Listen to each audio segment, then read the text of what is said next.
गांव के नुक्कड़ पर एक छोटी सी चाय की दुकान थी। वहां हमेशा हलचल रहती, लेकिन आज शाम कुछ खास थी।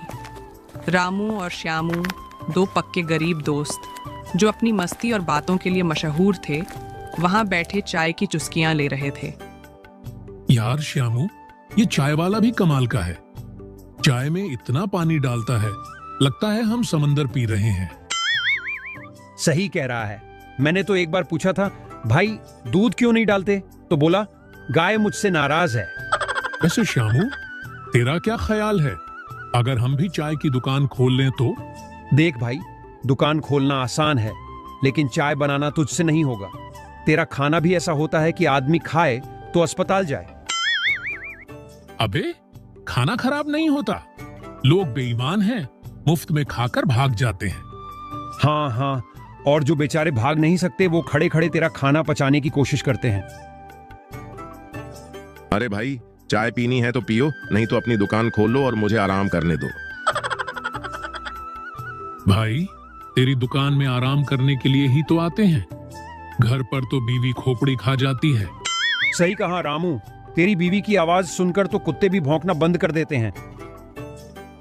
और तेरी बीवी, उसके ताने सुनकर तो गधे भी सिर पटक लेते हैं। चाय वाला खुद को हंसी से रोक नहीं पाया और बोला, भाई, तुम्हारी बातें सुनकर लगता है चाय में चीनी कम डाल दूं। तुम लोगों की हंसी से ही मिठास आ जाएगी। यार श्यामू, अगर हम लोग ना होते तो इस गांव में मजा ही नहीं होता। सही कहा भाई, हमारी बातों से ही तो लोग अपना दुख दर्द भूल जाते हैं। दोनों ने चाय खत्म की। दुकान वाले को पैसे दिए, थोड़ा कम, क्योंकि दोनों हमेशा मोलभाव करते थे, और अपनी मस्ती भरी दुनिया में वापस चल दिए। उनकी हंसी और मजेदार बातें गांव की हर गली में गूंजती रहीं। गरीब थे पर दिल के अमीर, हंसी ही उनकी सबसे बड़ी पूंजी थी।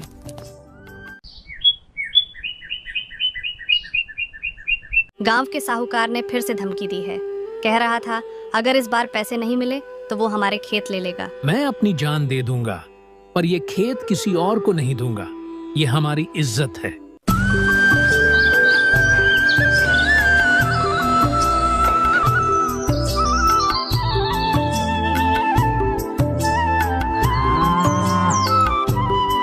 रहसपुर गांव के एक छोटे से कच्चे मकान में एक गरीब किसान अपनी पत्नी सीता और बेटा मोहन के साथ रहता था।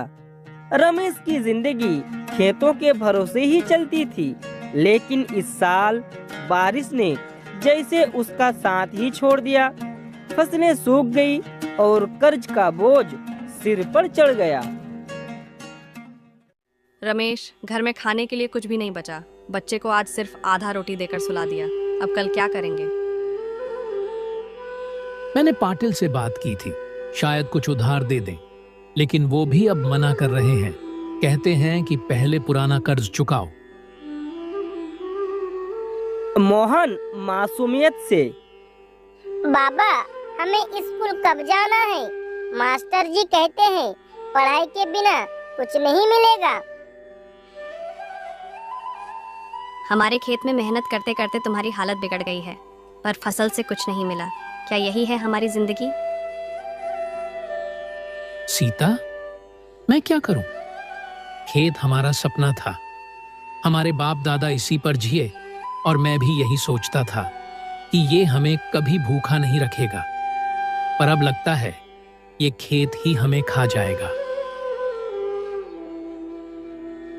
गांव के साहूकार ने फिर से धमकी दी है। कह रहा था, अगर इस बार पैसे नहीं मिले तो वो हमारे खेत ले लेगा। मैं अपनी जान दे दूंगा, पर ये खेत किसी और को नहीं दूंगा। ये हमारी इज्जत है। जान देकर क्या होगा रमेश? मैं और मोहन कैसे जिएंगे? उस रात रमेश देर तक जागा। आसमान में चमकते तारे भी उसे जैसे अपनी किस्मत का मजाक उड़ा रहे थे। रमेश खुद से, हे भगवान, क्या इसी दिन के लिए हमें धरती पर भेजा है? हमारी मेहनत का ये अंजाम क्यों?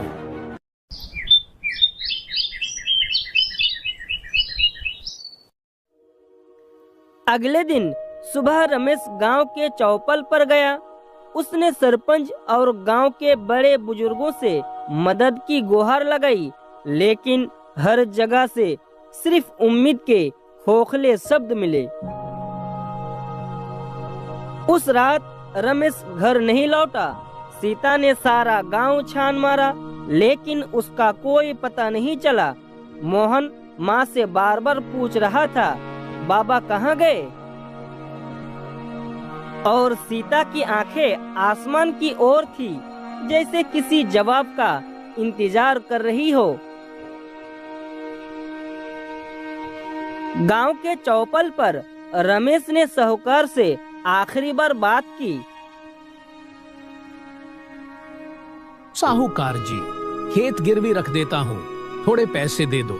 मैं हटिया जाकर एक गाय खरीदूंगा, उससे दूध बेचकर कर्ज चुकाऊंगा, फिर खेत वापस ले लूंगा। रमेश, ये तुम्हारी आखिरी उम्मीद है, लेकिन याद रखना, अगर वक्त पर पैसे नहीं लौट आए तो खेत मेरा होगा।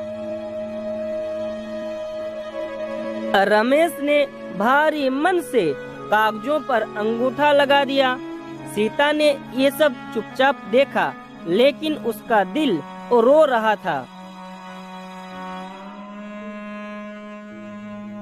अगले दिन रमेश हटिया पहुंचा। कई गायों को देखकर उसने एक सुंदर और स्वस्थ गाय खरीदी। ये गाय बहुत दूध देती है, तुम्हारा कर्ज जल्द उतर जाएगा। रमेश ने गाय को खरीद लिया और घर की ओर लौटते वक्त सोचने लगा, अब सब ठीक हो जाएगा। रात को रमेश ने गाय को आंगन में बांधा और चैन की नींद सो गया, लेकिन उसकी नींद सुबह टूटते ही एक झटके में उड़ गई।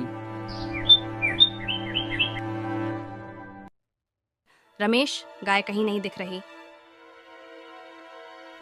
रमेश दौड़कर आंगन पहुंचा।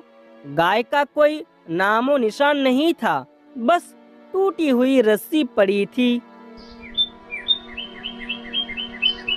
रमेश ने तुरंत गांव में शोर मचाया।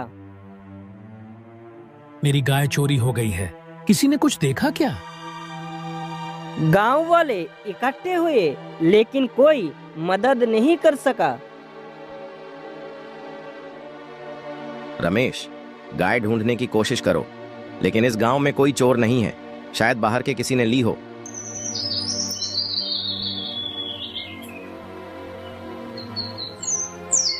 मोहन ने रमेश का हाथ पकड़कर पूछा, बाबा, क्या अब हम भूखे रहेंगे? गाय तो हमारी उम्मीद थी। रमेश की आंखों में आंसू आ गए। उसने अपने बेटे को सीने से लगाया। नहीं बेटा, कुछ न कुछ जरूर होगा। भगवान हमारे साथ अन्याय नहीं करेगा। गाय की चोरी रमेश की आखिरी उम्मीद को भी छीन ले गई। अब उसके पास ना खेत था ना गाय। क्या रमेश अपने परिवार को बचा पाएगा? क्या उसकी मेहनत कभी रंग लाएगी? ये सवाल अधूरे रह गए। रमेश का संघर्ष खत्म होगा या नई शुरुआत बनेगा? इस कहानी का अंत समय ही बताएगा।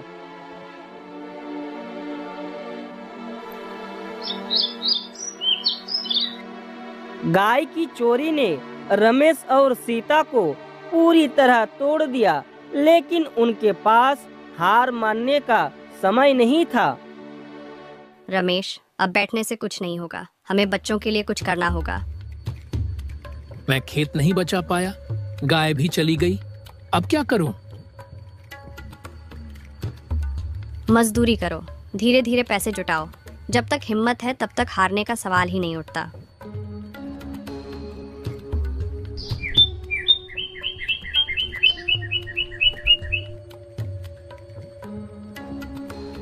रमेश ने गांव के ईंट भट्टे पर मजदूरी शुरू कर दी। हर दिन सुबह से शाम तक मेहनत करता और जो थोड़े बहुत पैसे मिलते उन्हें सीता के हाथों में थमाकर कहता, ये लो, कुछ दिन और ऐसे ही सह लो, हमें रास्ता मिल जाएगा। सुनो, हमारे पास अब थोड़े पैसे हो गए हैं, क्यों ना हम कुछ छोटा सा काम शुरू करें। मेरे हाथ के पकौड़े सबको पसंद हैं, क्यों ना इन्हें बेचने का काम करें। पकौड़े? क्या ये चलेगा? अगर मेहनत और भरोसे से कुछ किया जाए तो हर काम चलता है।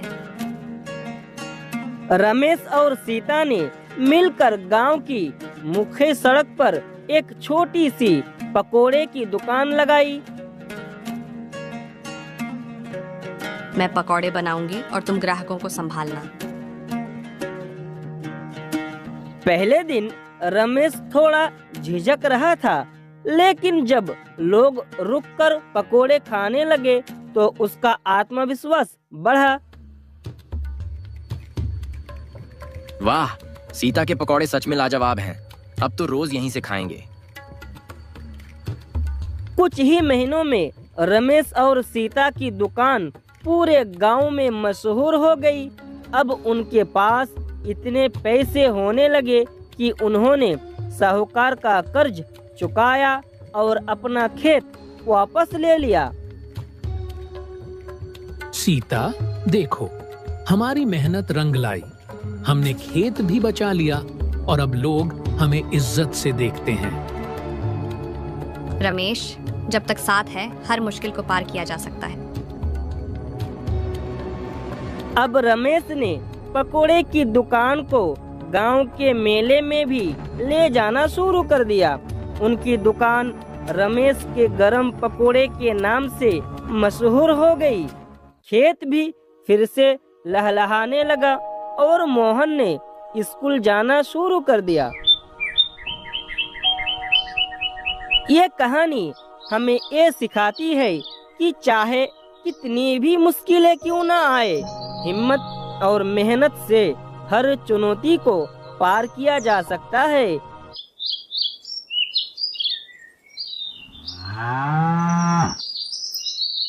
रामू, आज रात तुम मेरे कमरे में सोओगे। कमला के साथ तो तुम कल सोए थे। नहीं, रामू मेरे साथ सोएंगे।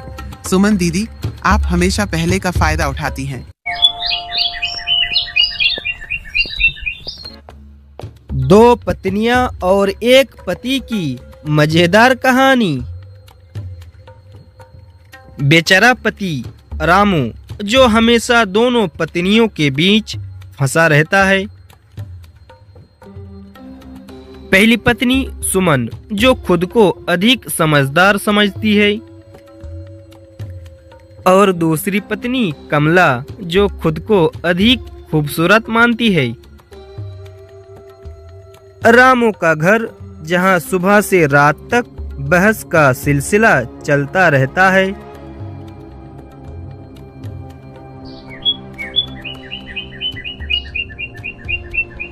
सुबह का समय रामू चाय के साथ अखबार पढ़ने की कोशिश कर रहा है। रामू, ये चाय फिर से ठंडी क्यों है? मैं कितनी बार कह चुकी हूँ कि चाय गरम चाहिए। अरे सुमन दीदी, अगर चाय इतनी गर्म चाहिए तो खुद बना लिया करो। हर बार रामू को क्यों परेशान करती हो? तुमसे तो बात ही बेकार है कमला। चाय बनानी आती भी है तुम्हें? तुम्हारी बनाई चाय तो पानी जैसी होती है। कम से कम मेरी चाय में नमक तो नहीं होता जैसे तुम्हारी सब्जी में होता। रामू चुपचाप अखबार में सिर छुपाते हुए, हे भगवान, अब क्या होगा? मैं तो पूरी तरह फंस चुका हूँ। दोपहर का समय दोनों पत्नियां रसोई में खाना बना रही है। कमला, तुम आलू क्यों काट रही हो? मैंने कहा था कि आज मूंग की दाल बनेगी। तुमने कहा तो क्या हुआ? मुझे आलू पसंद है और रामू भी आलू के पराठे खाना पसंद करते हैं। रामू को मूंग की दाल ज्यादा पसंद है। तुम हर बार अपनी मर्जी क्यों चलाती हो? और तुम हर बार अपने तरीके से ही सब कुछ क्यों करना चाहती हो? रामू मेरे पति भी हैं, सिर्फ तुम्हारे नहीं। तुमसे तो बहस ही बेकार है। रामू, यहाँ आओ और बताओ कि तुम्हें क्या खाना है। बेचारा रामू डरते हुए कमरे से बाहर आता है। मुझे जो भी बना दो वही खा लूंगा, बस झगड़ा मत करो।